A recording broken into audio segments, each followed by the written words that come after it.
अस्सलामु अलैकुम वरहमतुल्लाहि वबरकातुहू। उम्मीद करता हूँ कि आप सभी खैरियत से होंगे। अल्लाह पाक आपको सलामत रखे, खुश रखे और आबाद रखे।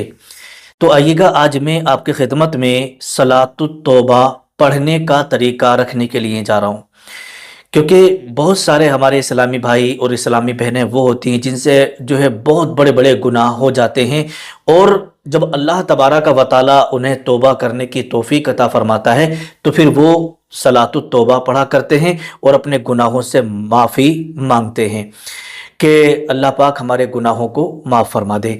अब आइएगा, सलातुत तौबा पढ़ने का तरीका क्या है, तौबा की नमाज किस तरीके से पढ़ी जाती है, हदीस पाक की रोशनी में आपको बताने के लिए जा रहा हूँ। इसका तरीका आप समझ लीजिएगा। बड़े से बड़ा गुनाह इस नमाज के पढ़ने से आपका माफ़ हो जाएगा। सुनने अबू दाऊद शरीफ के अंदर यह हदीस पाक मौजूद है और तिरमिज़ी शरीफ के अंदर भी यह हदीस पाक मौजूद है।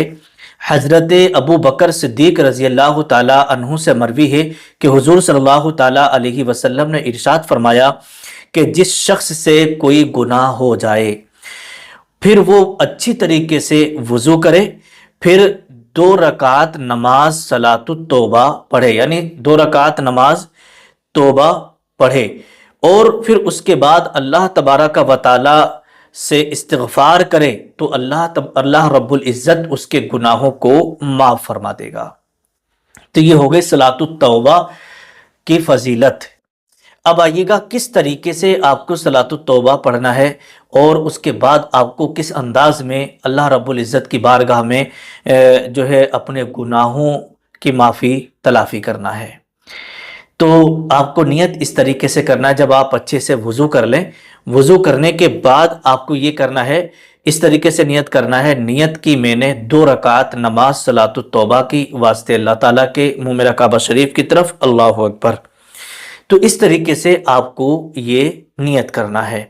उसके बाद आप सना पढ़ें, औज़ुबिल्लाह बिस्मिल्लाहिर्रहमानिर्रहीम पढ़ें, फिर सूरह फातिहा यानी अल्हम्दुलिल्लाहि रब्बिल आलमीन पढ़ लीजिएगा। फिर उसके बाद में सूरह काफिरून, और फिर दूसरी रकात में सूरह फातिहा, उसके बाद सूरह इखलास आप पढ़ लें, या जो भी सूरतें आपको याद हों वो आप पढ़ सकते हैं, इसमें कोई कैद नहीं है।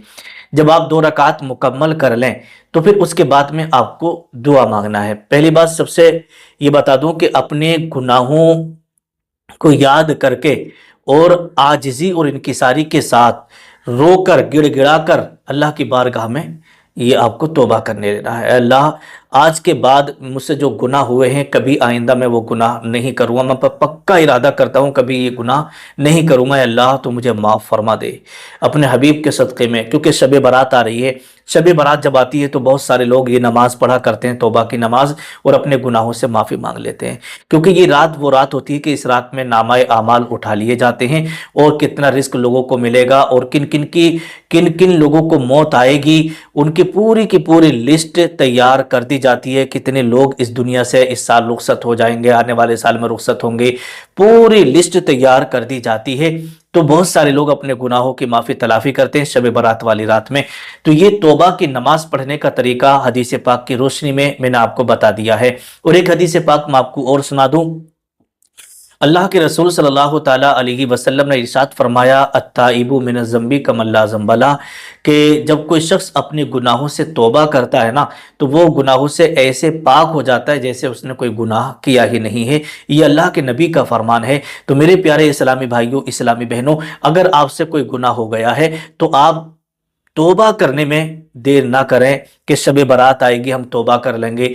भाई, मौत का कोई भरोसा नहीं है, क्योंकि बहुत सारे लोग शब बारात का इंतज़ार करते हैं। बहुत सारे लोग सोचते हैं कि भाई हम जुमे के दिन से नमाज पढ़ना शुरू कर देंगे। मौत का कोई भरोसा नहीं है, कोई पता थोड़ी नहीं है कि शब बारात मिले कि ना मिले, जुमे का दिन मिले कि नहीं मिले।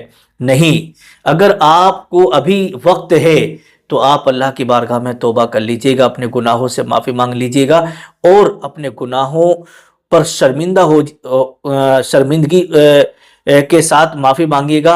और यूं समझिएगा, जब आप शर्मिंदगी के साथ अल्लाह की बारगाह में माफ़ी मांगेंगे, अपने गुनाहों से तौबा कर लेंगे, आइंदा मैं ये गुनाह नहीं करूँगा, तो अल्लाह पाक आपके गुनाहों को माफ़ फरमा देगा।